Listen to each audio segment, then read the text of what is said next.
Hello, everyone, and welcome to Film Audit, a podcast where a bunch of us college buddies get together and talk about our favorite movies or movies we've seen recently. My name is Spencer, and I really like movies because I'm a big fan of superhero movies in particular, and I love characters and studying them, and I'm just a big fan of just the storytelling elements altogether. My name is Jared. I'm from North Carolina. Currently a college student here at BYU, Idaho, studying business management marketing. Love music. Have always kind of been into movies, but kind of like Spencer, I was a big superhero, Star Wars man. Loved those when it came out, the golden age of Marvel. But I think into college I've started to open my palette of movies more and start to watch more things, older things, foreign things, things I probably wouldn't have watched in high school, but I'm having a lot of fun. My name is Takaji. I go by TK for short as well. I'm from Bentonville, Arkansas, and I'm also, like Jared, I'm also studying marketing.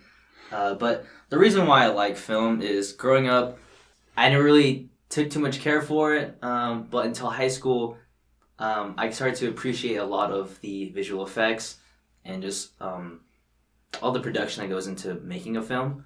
So I actually wanted to go into that, and then I realized, the story and the plot elements, kind of like what Spencer had said, is what I really appreciate. As long as you can get the perspective of what the director is trying to give to you and get captured by it, then that's all I'm here for, really. And I'm David, and I'm also here at BYU, Idaho. I'm an accounting major from Eugene, Oregon. And I really started getting into movies in my senior year of high school. I started watching a lot of classics and branching out in terms of genre and taste. After I got back from my mission, I really started watching a lot more films and learning more about the craft and the art of storytelling. I took a film class. I read a few books on story writing and character development. My brother and I like watching movies together. We'll often talk for hours just about our thoughts. And he and I actually started working on a screenplay for a book adaptation at one point that hasn't really gone anywhere in recent years, but we had a lot of fun doing it. So when I watch movies, I tend to focus on the visual aspect, the cinematography, the editing, and I also like looking at the story structure, the plotting, and the overall experience of the film. Yeah, and so we all have this love for movies, and we get together, and since I've been a part of this friend group, I've expanded my taste in movies as well. And I think with this group and with us all taking turns showing us each other movies that we might be into is going to expand that even more. And we're going to have a lot of fun with this, and we're all really excited. One of the things that I really like about this friend group is that we're able to bring our different perspectives from our different personal histories and our history with film and find common interests in the things that we watch together. We don't all have the same opinions all the time, but we're able to discuss them in a meaningful way that helps us appreciate the art of filmmaking more and other people's tastes as well. Yeah, so has anybody seen any other movies or shows this week they want to talk about before we get into our main discussion? Surprisingly, since we've watched Belle, I haven't watched anything, but I do have a fun little story before talk about any movies. So here in Idaho, me and David are roommates, and at school here, it's very dry and it's very high elevation, which causes a lot of problems with me with nosebleeds. I used to get really bad ones at home, but I get like 10 times worse ones here at school. So I tend to use a humidifier in our room that helps me not get nosebleeds as bad or at all. But the past month, I haven't used it at all. And I decided that'd be a good idea to reuse it. It had been sitting on my desk, so I pulled out the humidifier, I refilled it with water, and turned it on for the night, and me and David went to bed.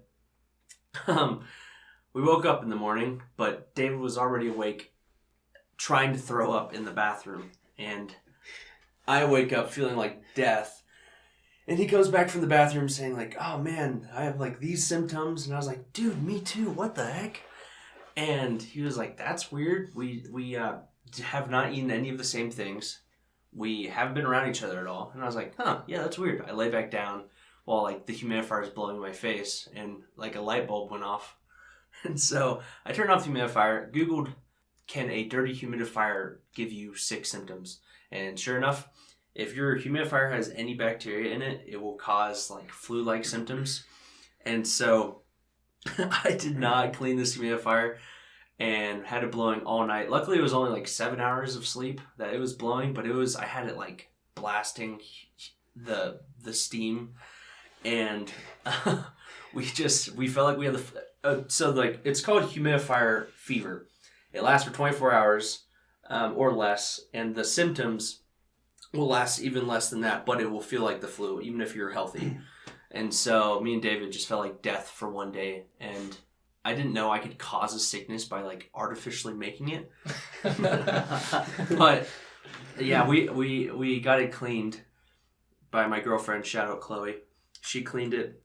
It was just caked in all this white stuff. I don't know. I just didn't see it. Gross. Because I took the top end off and filled with water, but the bottom end had all the white, cakey, yellow stuff. The pink mildew. Yeah, pink mildew. Dude, shout out to Chloe for cleaning that Yeah, out. I know, like, right?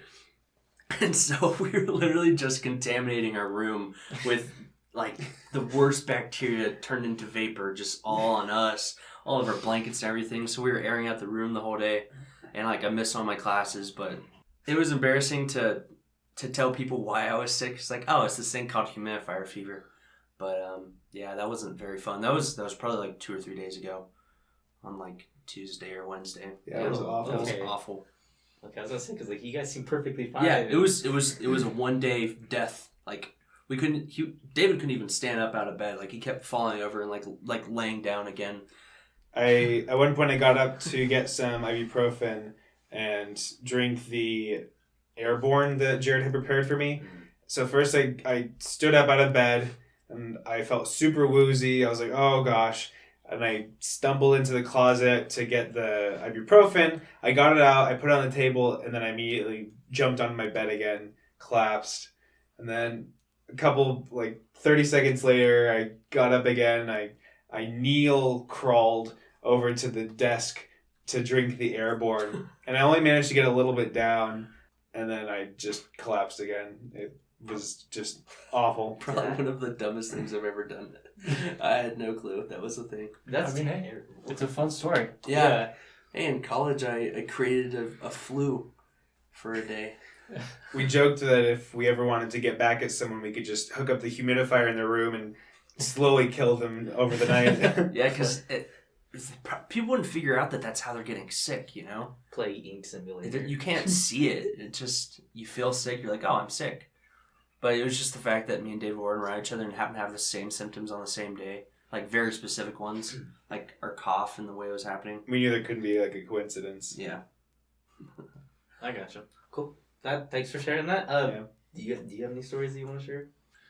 Speaking of dying, I just got a cat, and we're here recording in my room, and TK is discovering that he may be allergic to cats. Yeah, I'm currently dying, as said. So, we'll fight through it. So Got a box of tissues, yeah, some water. This is the studio / Amber's bedroom, the cat.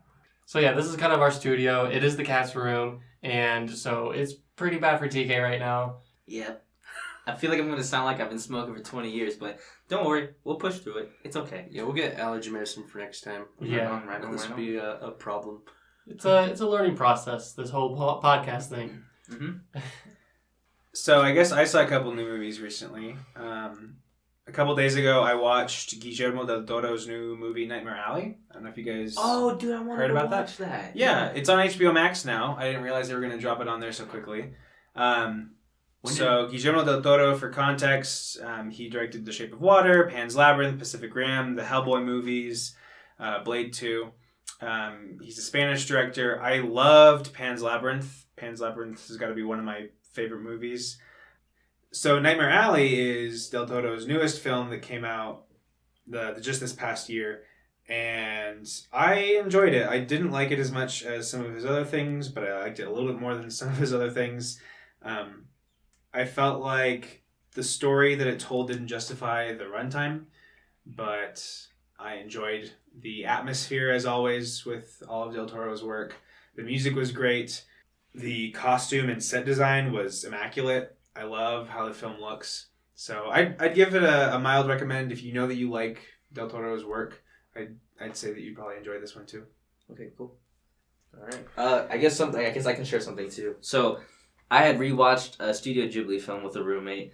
The reason why we started watching it is because both me and him we've never been roommates before, but we're good friends, and we were playing Minecraft, and we started talking about. Do you guys know what that stone? I forgot what he's called. Kind of like a guardian over the village. Oh yeah, the Iron Golem. Yeah, the Iron Golem. So I was like, do you know about like the shout out it has to this one movie it references in Studio Ghibli? He's like, oh yeah, Castle in the Sky. I go, have you seen that? He's like, no, I haven't, but I'd be down to watch. I'm like, oh, that's one of my favorites to watch. And we put it up on the TV, and he thoroughly enjoyed it, and it felt good watching it again. I'm a big fan of Studio Ghibli, so anytime I can watch any film that studio produces, I'm game. So that was good to watch. Nice. Yeah, I remember watching that with you for the first time. Well, for the second time really, but for the first time that I would remember, like a couple semesters ago. Right. That was fun. Yeah, I have yet to see that movie, but I have not seen a whole lot of Studio Ghibli, but I really do want to start watching it because they look really artful films, and I love that stuff. I would recommend for any listeners out there that aren't big into anime, Studio Ghibli is a really good place to start with movies that aren't anime, but they're animated film. So they're really pretty stories. They're not like yelling at each other and dramatic, and it's like 50-minute fight scenes. If that's not your thing, then Studio Ghibli might be what you like, because it's a lot more tame, a lot more pulled back and pretty. And yeah, that's kind of what I've liked about it as I've started watching them, because I've kind of stayed away from anime.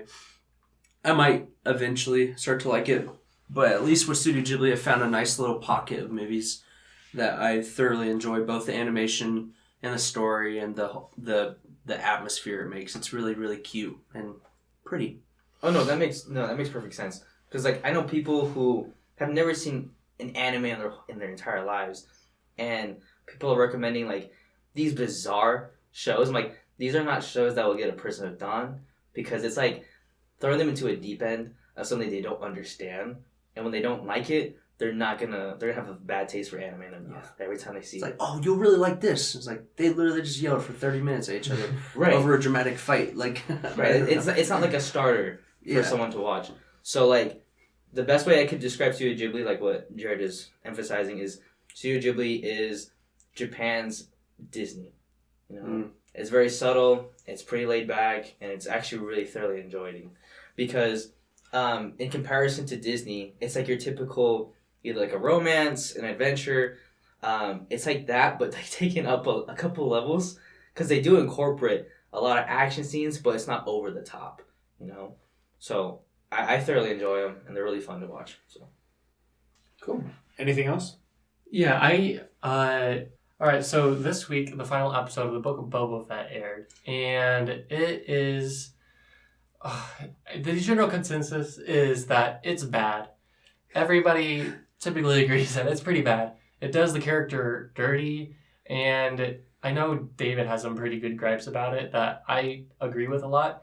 It's just that Star Wars is supposed to be this huge world that we're supposed to explore and stuff, but we keep being brought back to these characters that have been around forever, and it just kind of gets old, and it makes the universe feel small. And the Book of Boba Fett just does that like all the time. That's all it does. It's on a world that we know, are so familiar with, Tatooine, and it has characters like Boba Fett, the Tusken Raiders. Let's see who else. Luke Skywalker's in it. Spoiler alert. Grogu's in it again. The Mandalorian's back, and it's not good. The writing is also atrocious. Like the fight scenes are just choreographed so poorly. They just have the Mandalorian and Boba Fett running around and talking while they're out in the open, they should have been gunned down. And it probably would have been better that way if they were. Put them out of their misery. Oh gosh. I didn't know you were so adamant on that. Oh wow. It doesn't help that Tamir Morrison is like a heavy-set 61-year-old in comparison to the scrawny young guy that you see in the original trilogy. And he's supposed to, be the same age, and he's supposed to be able to take down all these opponents, but he just looks so slow and uncoordinated that you can't believe anything that you're watching. I see. Yeah. It's like just not believable. And he was in the Sarlacc pit for like, I don't know, maybe I don't know how long. But it's like he got fat while he was in the pit. Shouldn't you get skinnier if you're being like sucked dry from your like life? I would have thought so, but apparently that's not how it works. That's funny. I've only seen the first episode because my roommate, two of them, love Star Wars, and it was funny because we were talking about the 61-year-old actor who came back. I didn't know, but I was like, that guy looks familiar. He's like, yeah, it's the same guy from the original trilogy. Like, well, it's the same guy from the prequel trilogy. Prequel, that's what I meant. Sorry. Mm-hmm. Yeah. So we were all complimenting. He was like, honestly, dude, that dude looks better than me right now. So props to him for keeping in shape, I guess. But yeah, I'm sad to hear about the performance right now. Yeah. Yeah, that could be a whole podcast. My gripes for Disney's interaction with their Star Wars property. I mean, I haven't watched Book of Boba Fett simply because I have no interest.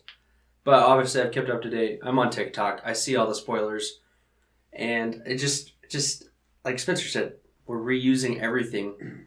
Oh, we have The Mandalorian. Oh, people like that. We will literally take you out of the... I've heard that 2 of the episodes of the Book of Boba Fett is just purely the Mandalorian show where there's no Boba Fett in it at all. And they just do a Mandalorian storyline to let you set up for Mandalorian Season 3. Which just blows my mind. The Book of Boba Fett might as well be the Mandalorian Season 3. Right. Because the Mandalorian is more of a character than Boba Fett is in his own show.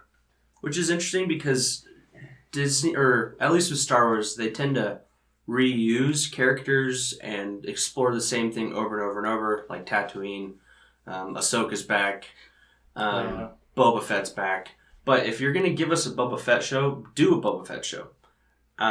It might not necessarily be what I wanted, but if you're going to say you're going to do Book of Boba Fett, commit to it instead of kind of giving up and being like, oh, well, everyone just loves Mandalorian, so like, we'll just not really care about Boba Fett throughout the show, and then we'll just give 2 of the... How many episodes? What, like 7? Too many.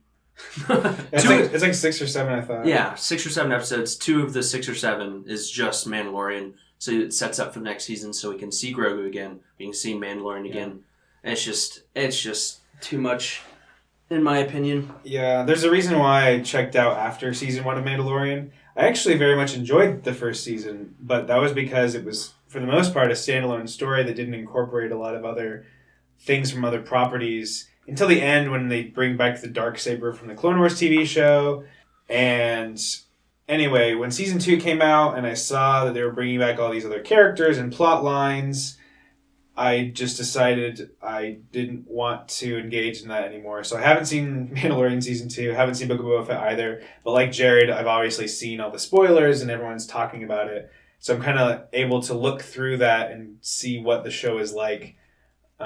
I've also seen a few clips and a few scenes, and it's just very disappointing. I feel like this is probably the last thing I say on it, but I'm the opposite fan for Star Wars than I hear often. Like on campus, I've heard conversations where people have talked about this show, and they'd be like, "Oh, did you see that new episode? Oh, when they brought back Luke? Oh, dude, did you catch all those callbacks? Oh, that was amazing!" In my head, I feel like the fan base for Star Wars and all of the things that Disney's putting out for Star Wars right now, all of the fans, they just want callbacks and they want fan service. They want to see things they've already seen. They want to see satisfying moments of, oh, I know what that is. I know what that is.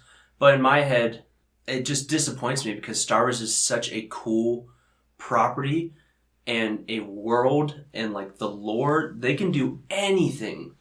And that idea of being creative and trying something new in this already established awesome world of Star Wars excites me way more than seeing Luke for the 7th time, a CGI version of him, or a live action Ahsoka. That I don't care about that. I want them to do something new instead of like, oh, do you remember this? Or how about, do you remember this? It's just, I feel like I wish fans would stop being so excited for it so they would stop doing it and try something new.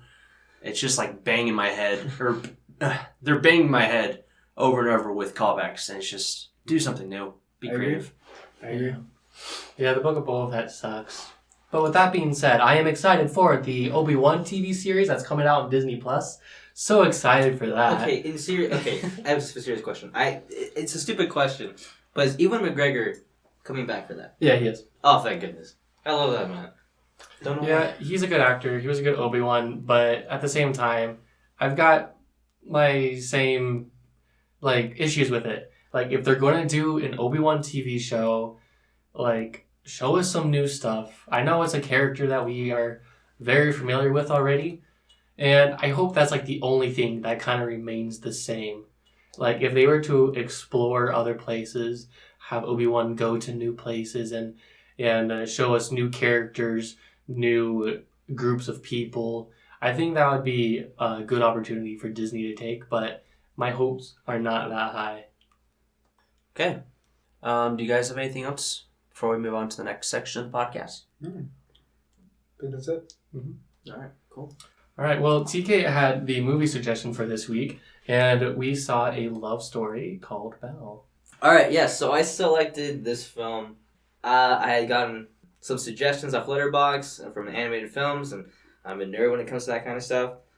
But it's interesting because the reviews on it were so mixed from what we would give it, and then I guess we'll talk more about it. But just to give you a little rundown, this is from a famous studio, Studio Shizu, and it's from a nominated director, Mamoru Hosoda, and he's created some great movies. I've seen one of them, Wolf Children. It's got a great plot, great lesson, good morals behind it, and I thoroughly liked it. I showed my family; they also liked it as well.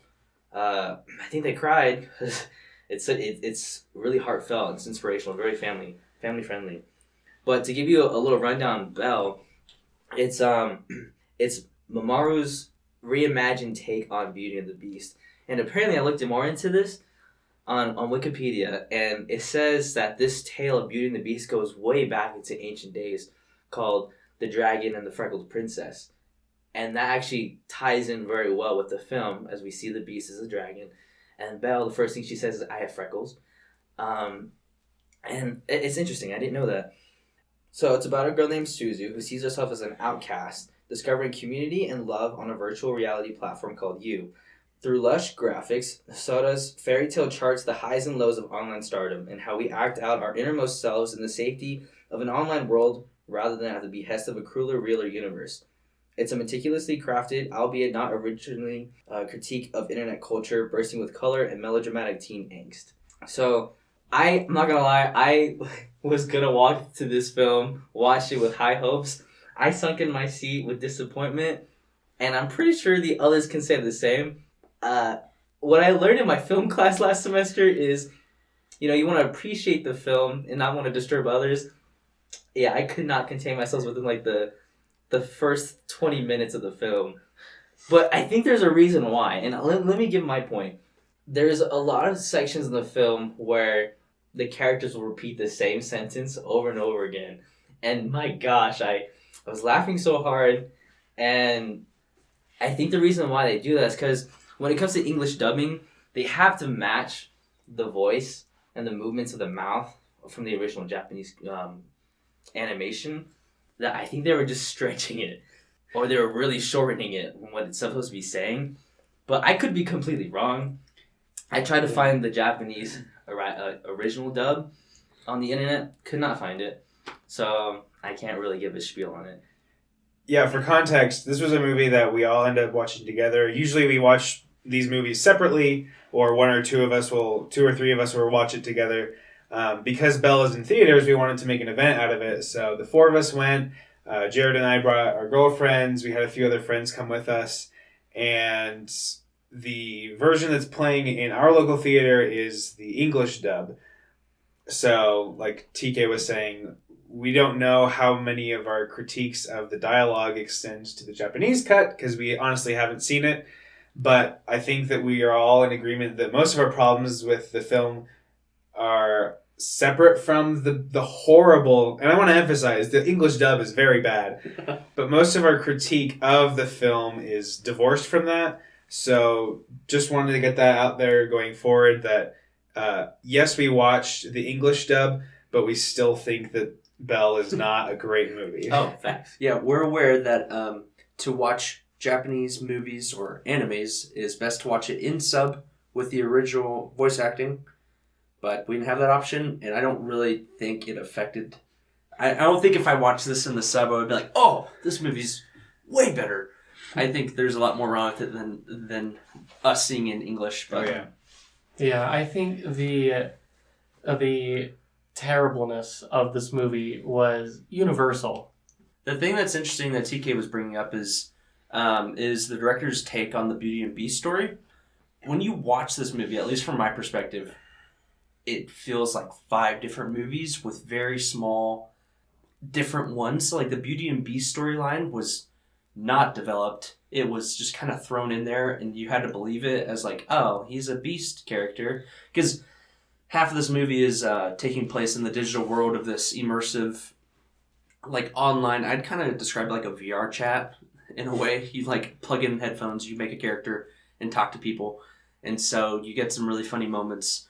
But anyways, the main character, she's this pretty princess-looking girl that sings. And then the other character is this beast that's causing all these problems in the server and, like, killing people. But in the game, he's just destroying people's accounts. So he's just kind of like a game troll. And we have to care a lot more than we want to as a viewer. But anyways, him as a beast and her as a princess, you're just supposed to believe, oh, her name's Belle because her name's Suzu. So this is Beauty and the Beast. But, like, I see 5 to 10 minutes of maybe what could look like a Beauty and the Beast movie, but we just have to believe it is. It just blew my mind watching this movie. And for further context, watching in theaters, we're this huge group. We're in 2 rows, and I'm in the row in front of the rest of the group. And so in my head, I'm like, okay, I'm gonna give this movie the best shot. It was recommended. And within, like, the first 20 minutes, you know, there are a lot of problems happening throughout the movie. But I'm trying my best to not react because I don't want, in case people behind me were liking the movie, I didn't want to show that I'm like, oh, I hate this. Like, I'm going to laugh. So I was doing everything I could to hold it in. And then I think there was just a turning point in the movie. Like, they repeat lines sometimes in this very weirdly. And the one that really got me, which made me just whip my phone out and start writing down notes, was one of the main characters. He is actually, it's the Beast character. His real life character in the movie. Spoilers. Yeah, sorry. Spoilers. He's this damaged little kid that's been abused. And at one point, Suzu reaches out to him via weird live chat where, like, it's live streaming his basement where he gets abused with his other little brother. Well, basement is kind of a bit of an overstatement. Well, it is because you see the windows at the top and they're like, oh, that's over there. So you assume it's like either they have small windows at the top of their room or they're in a basement. I would think more of it's like a living room because there's like a white top. I think there was some couches in the back. Okay. Yeah, maybe basement. It's a living room. Really bad. Regardless of the room they're in. They're being abused in this room while Right. it's live streamed. And Suzu reaches out in the chat to talk to this abused little boy, and he just starts spilling about being abused, but he does it he says, help you, I'll help you, I'll help you, I'll help you.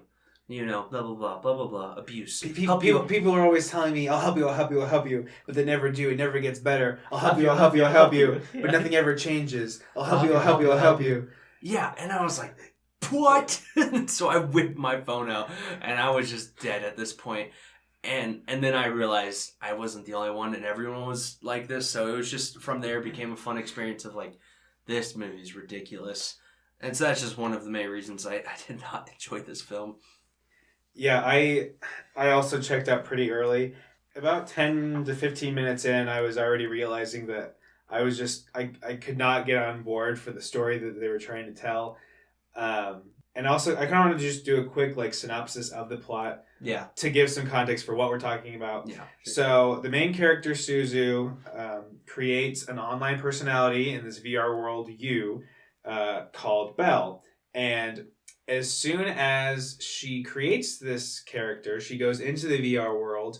And one thing that she was not able to do after the passing of her mother, which we'll get back to, was she was never able to sing again because she always used to sing with her mother. As soon as she enters this VR world, her avatar begins to sing, and because nothing else in the digital world is making any noise, everyone hears her, and overnight she goes from a complete nobody to insta-famous, I guess you could say. An overnight sensation. Yeah, Millions. overnight sensation. Millions of followers, even though she's only sung in public one time. She in real life, she's this shy schoolgirl because it's an anime, and You're right. over the movie, it's her grappling with her internet fame and how it clashes with her real life persona.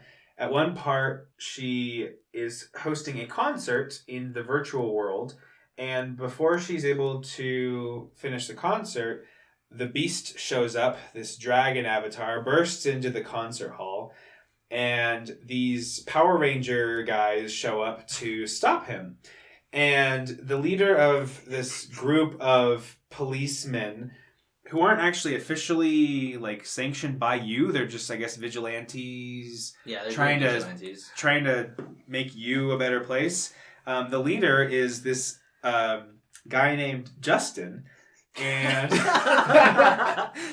he's this giant blonde Power Ranger looking guy. He just looks like a Chad. Yeah, he looks like a Chad, and I leaned over to TK during this part of the movie and I said, this is what Discord mods think that they are. Because he has this giant, like, lion gun on his arm that can shoot at people and it reveals their true identity somehow. I'm not sure how that's supposed to work. Anyway, so the police show up to capture the Beast.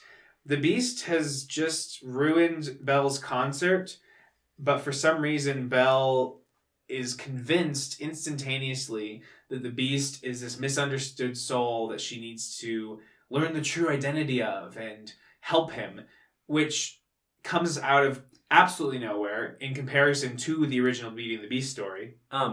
Yeah. So when Belle sees this Beast, we're kind of being told with Belle, like, oh, that's the Beast. Oh, that's the Beast that wins all of these battles against all these other fighters and destroys their accounts by going too far. He needs to be stopped. And so you're just watching this Beast just like obliterate everyone.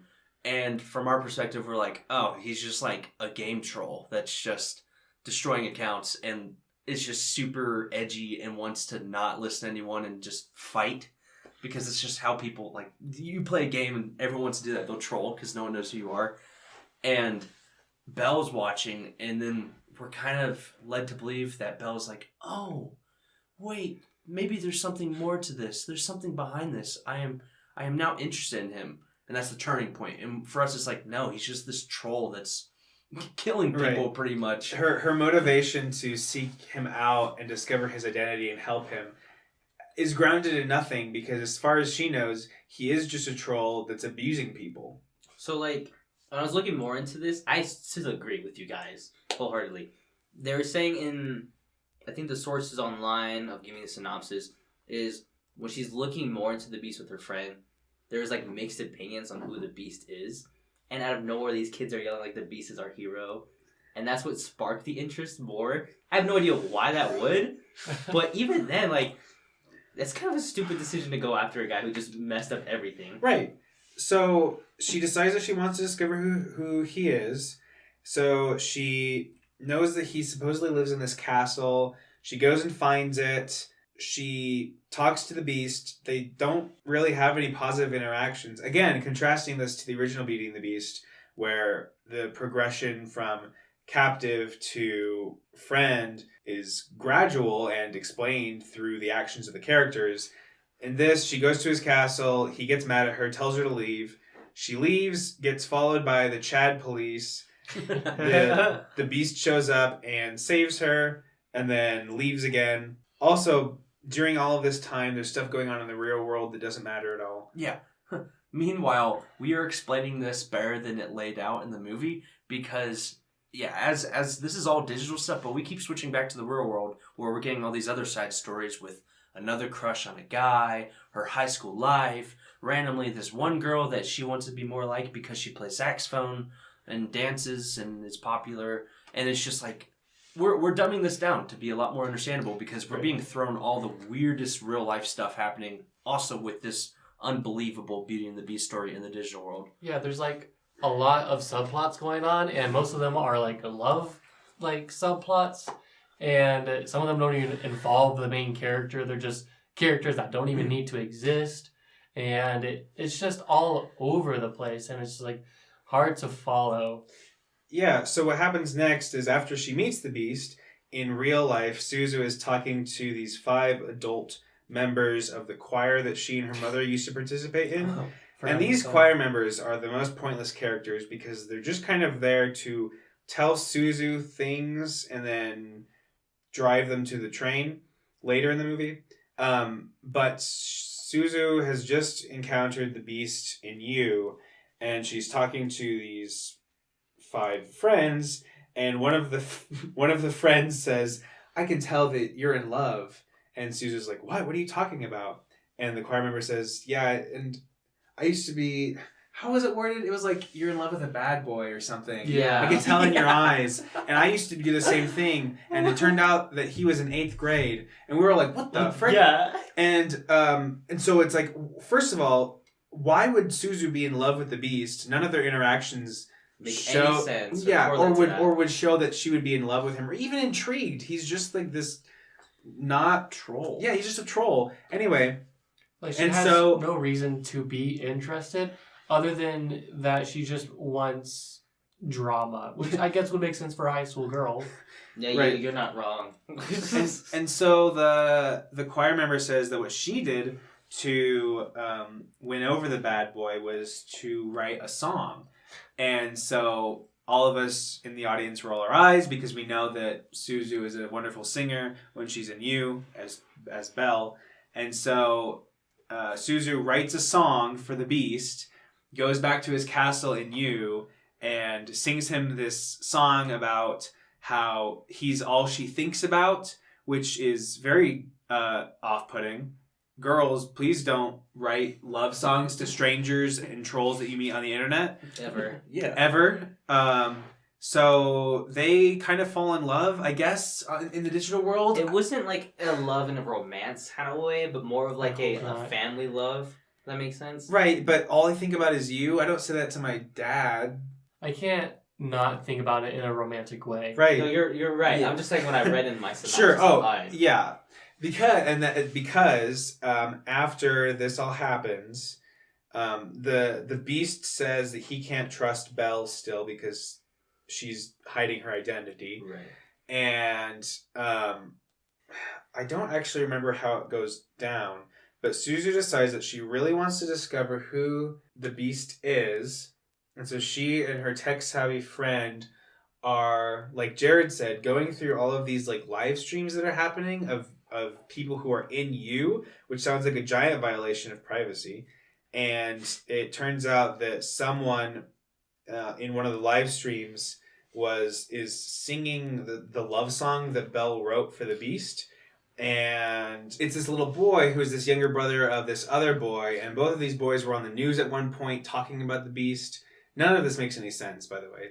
If it doesn't make sense right now, it's because it didn't make sense in the movie. And through watching this live stream in which the boy's father abuses the both of them, Belle realizes that the older of the 2 boys is the beast. And then using these insane deduction skills by looking at the skyline through the window and the bell that you can hear in the background of the audio, which you couldn't hear the first time, they're able to pinpoint the exact neighborhood where the boys live. And don't forget that throughout this process of just being Suzu and her tech-savvy friend, we've now got half the town in the room, along with the choir girls, helping find these two kids? Right. So they find the neighborhood, and Suzu gets on a train to that part of Japan. She's like wandering around in the rain and finds the little boy, and then the older boy comes out, and they are like talking, and she says, "I'm gonna help you," and the father comes out and is about to like beat up the boys, but Belle stands in the way with her chest out and her arms back to protect the boys. And even though this man has had no qualms abusing two young children for like years ostensibly, he cowers at the idea of hurting this girl. Oh, I guess before this, he does pull her away from the boys and like digs his fingernail into her cheek and like rips some of the flesh out. So she's got this like chunk of flesh missing. It's really gross. But she's standing in the way, and he can't bring himself to hit her for some reason, and so he literally collapses on the ground, crying, and then crawls away back to the house. Belle turns to the boys and says, "You're safe now," even though, no, they're not. They go And Yeah. they go back to the home with the abusive father. She goes back to her home. She feels great for what she's done. She reunites with her father. Her father says, "You did a good thing because those boys are safe now," even though they're not. And the movie ends. They So open the that, door like round 2. Ding ding. so that's the general overview of the story. And there's honestly a lot more for us to dissect here, but that's the general through line. For storytelling in general, there needs to be a level of suspension of belief where you can just like put realistic things away and just kind of go along with what the story's trying to tell. But this movie just lays on so many layers of ridiculousness that it's not enjoyable, and you can definitely see through all the plot holes and all the messy writing. It just becomes so noticeable, and it was not... Well, it was fun to laugh at it. Don't get me wrong. But it was not an enjoyable movie for the reasons that the producers probably wanted.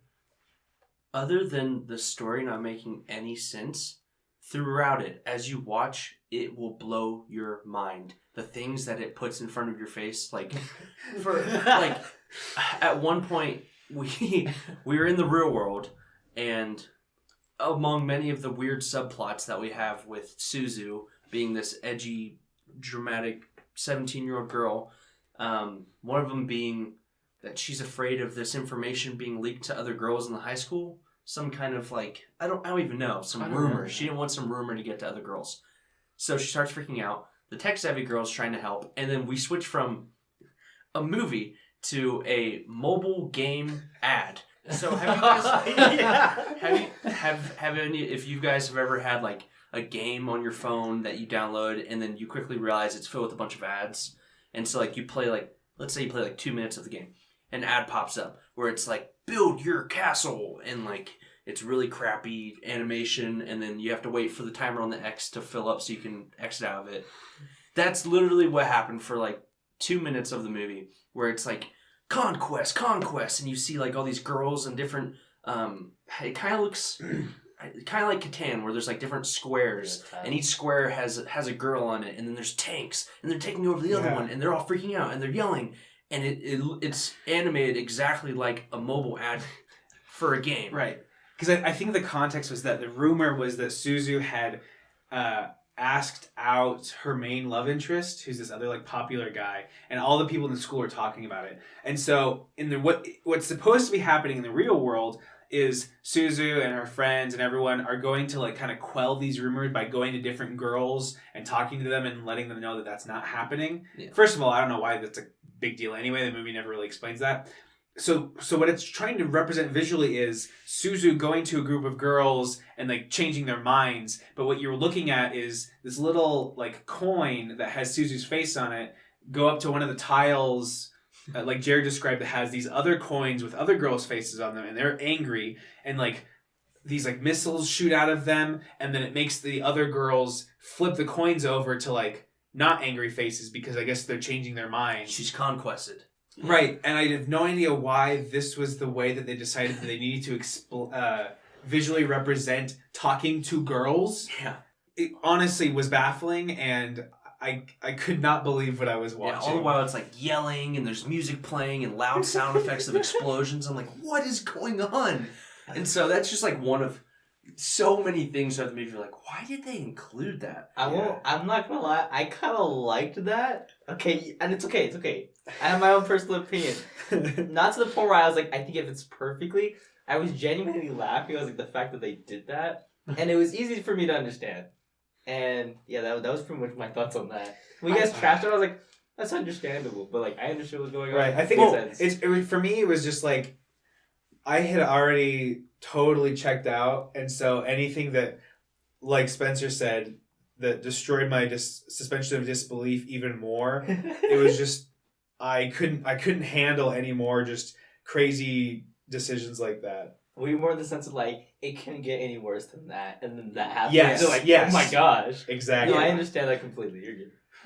Or like in the virtual world, there's these little group of like robot characters that they kind of remind me of the little characters in Beauty and the Beast, the inanimate objects that are now people.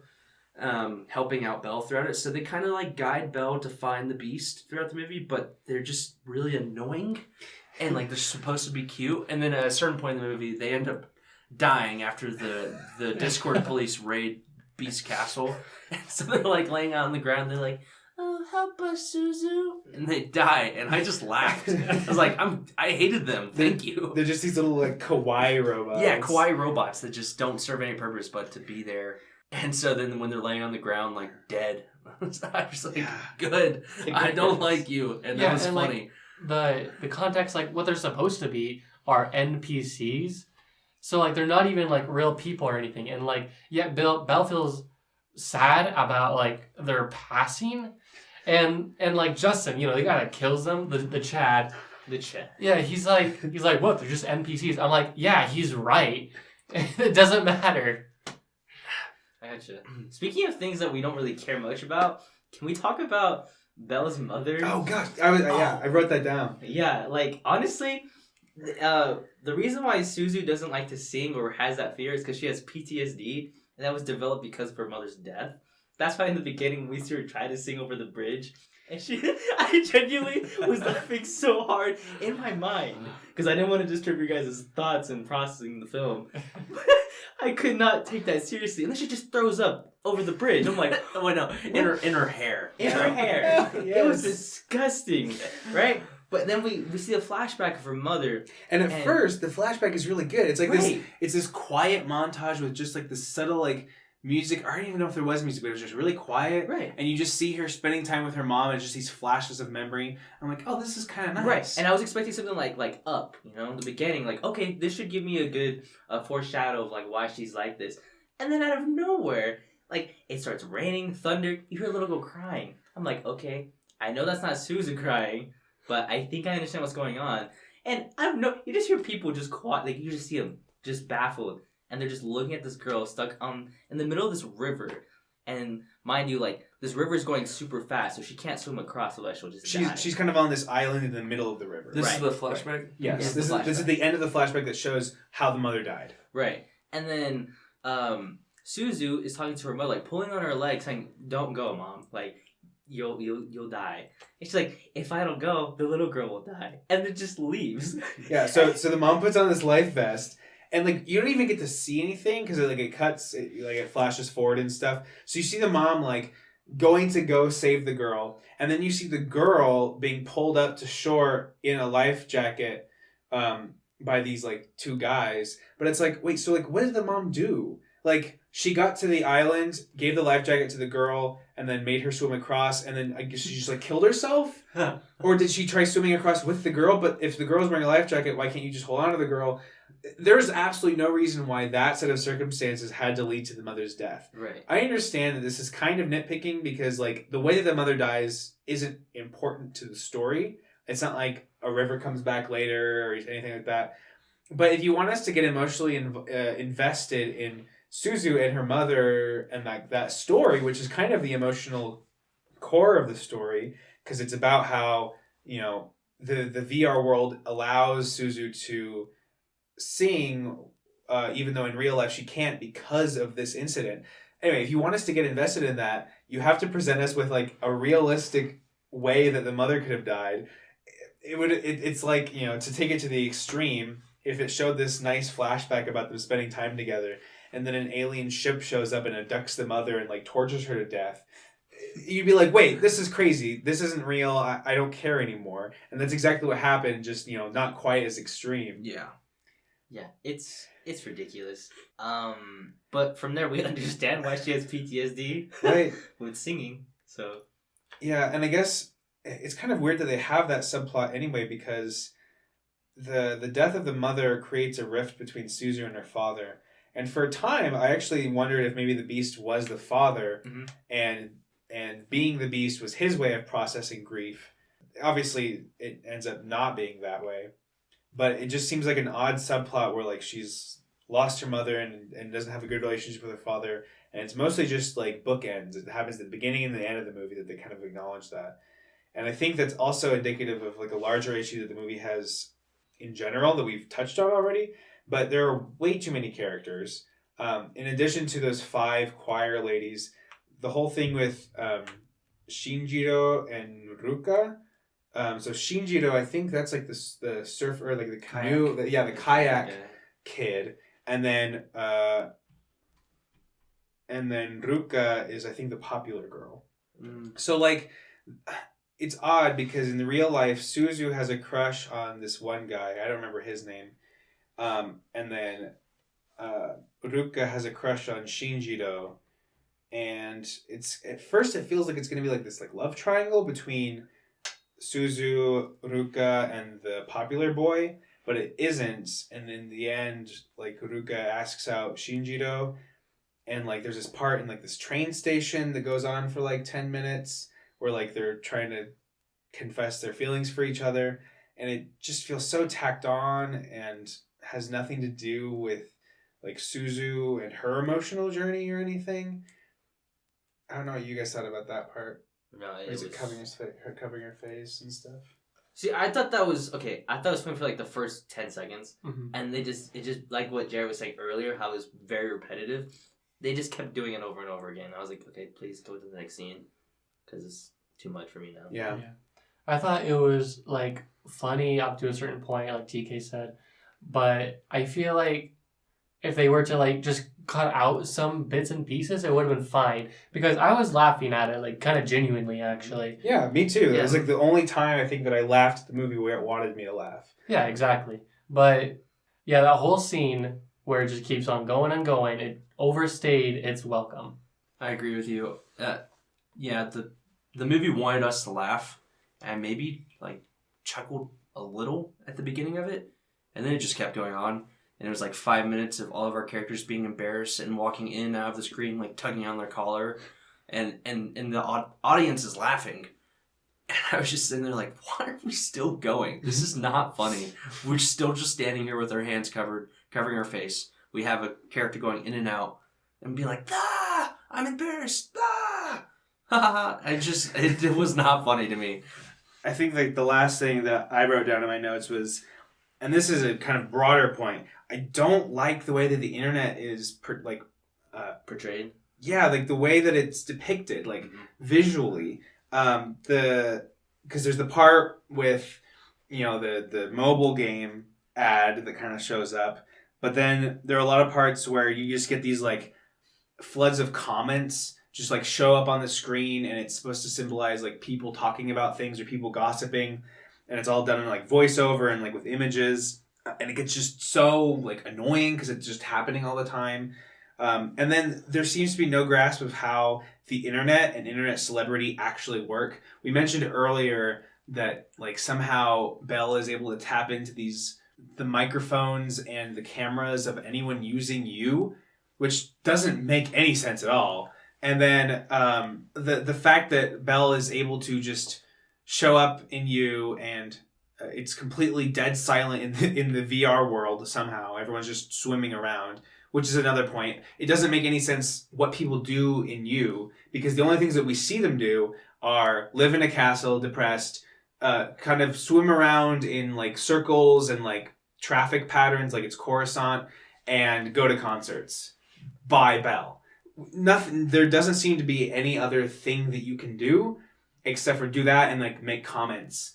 Anyway, but when Belle shows up and it's dead silent and everyone's just swimming around and she just starts singing and then everyone starts like recording her and swarming around her, and she logs off, and the next morning she has millions of followers even though she has no uploaded posts or anything, and it doesn't make any sense as to how that would work. Obviously, internet fame is something that often does happen spontaneously and can happen overnight, but not in the way that it's depicted in the movie. It feels so forced and unrealistic, and like it was written by someone who's never been on the internet before or who has never seen anyone like rise to stardom on the internet.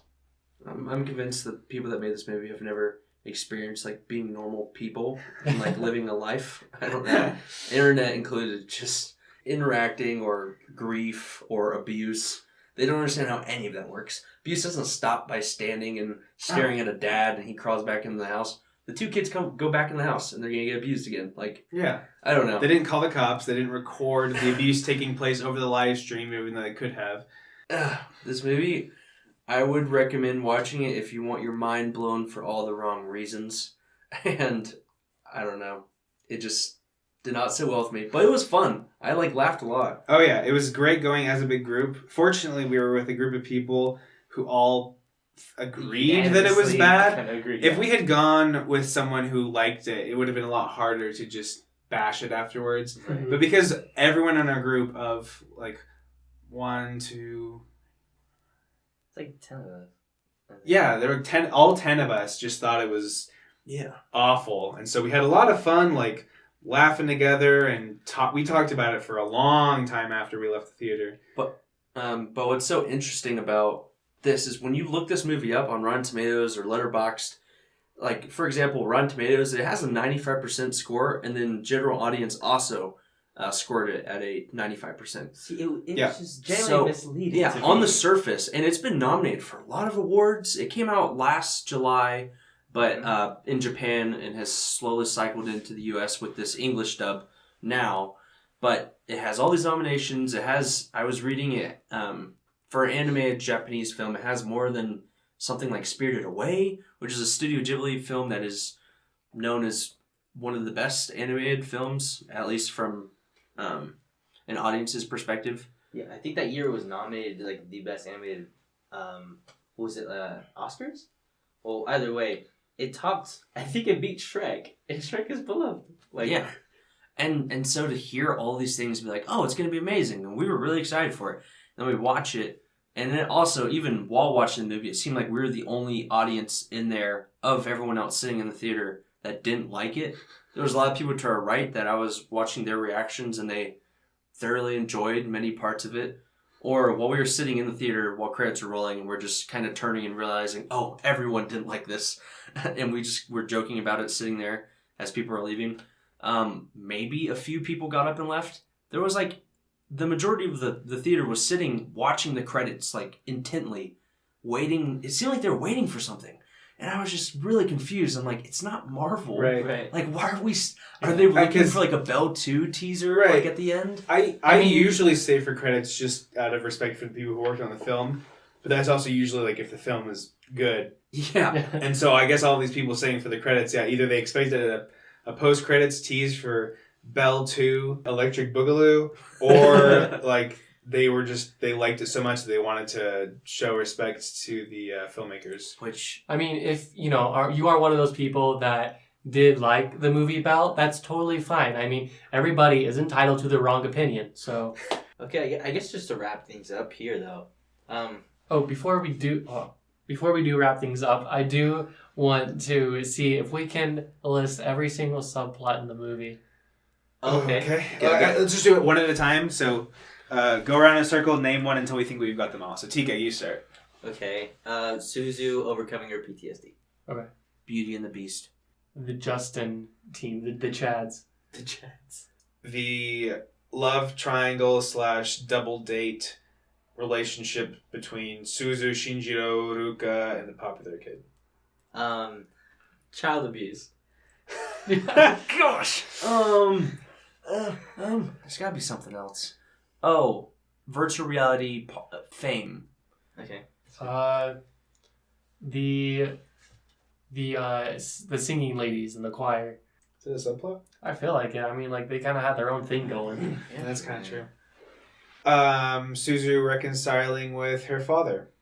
Oh, that's a good one. Well, it's not a good one. That's It's the problem. awful. I meant like think of an idea. Yeah, you're right. The handicapped dog. No, I'm just kidding. Oh my gosh! Oh yeah. What the heck? Yeah, I forgot to mention. So Suzu has a dog. So she has a dad and a dog that she never talks to. Is you just kind of see in the background of the house every time she leaves it, and the dog just is missing a leg. Its foot. And I was watching. So you see like maybe 3 times for like a couple seconds throughout the movie, and every time I'm just like, why? Like, what's the point of that? Why does he not have a foot? I think another would be like high school drama, kind of slice of life. I don't know. Yeah. Yeah, that's probably all of them. But Yeah. just there's just too many characters. I guess you're right. I think kind of like 7 or 8. Yeah. Like I genuinely like the idea of like trying to reimagine a Belle with virtual reality. How they displayed it or depicted it was not at all what I would have done. I think they just really stretched it. Yeah, I agree. Okay, so I guess this is our thoughts. Yeah. Really on Belle. Mm-hmm. Yeah, I think that's pretty much it. What would you guys give it? Gosh dang. I gave it a 2 out of 5 Wow. on Letterboxd.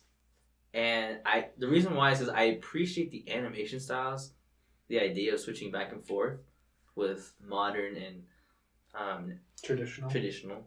But I also did like maybe like 2 songs, so that was really it. I guess we kind of forgot to mention that this was going to be a musical, but because Japan doesn't have a history of musicals, the director decided to just incorporate music in different ways. So there are a lot of musical pieces. Right.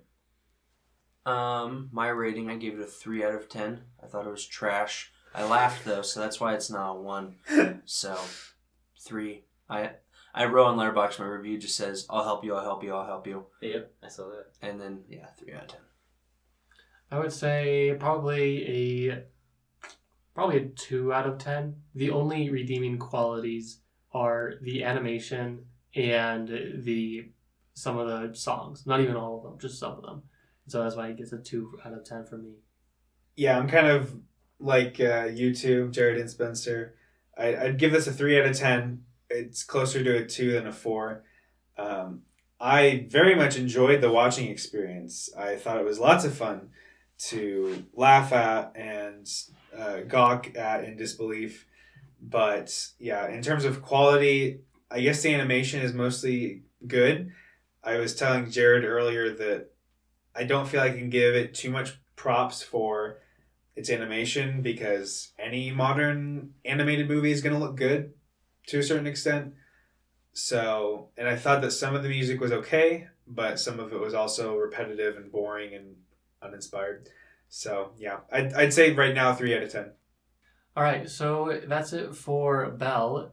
Jared has the movie recommendation for this week. So what are we going to be watching? Yeah, hopefully we can redeem it a little bit. This movie's been out for a while, I think. So we're going to try to pick movies that aren't in theaters just so it might be easier for anyone listening to find it. And also, I decided to pick something that's available on streaming services. I'm actually not sure which one. I just know it's one of the 5.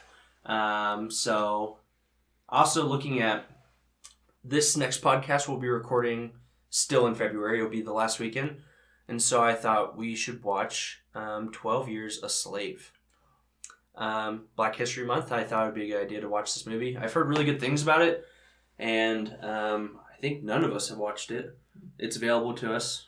And it's only a little over 2 hours. For some reason, when I hear the title, 12 Years a Slave, I think it's going to be super long. It's going to be all 12 years. So I was surprised when I looked up before this because I forgot I had the recommendation. But I think it'll be an interesting watch for us. So, yeah, I'm excited. Yeah, same. Sounds good. All right, well, thank you for tuning in to our podcast. This has been the Film Audit. Yep. You can follow us on Letterboxd at Film Audit, and you can follow us on Anchor and Spotify, also on Film Audit. These episodes are released every 2 weeks, so stay tuned for next time. Yeah, thank you guys for listening, and have a great day. Thank you. Bye. Bye.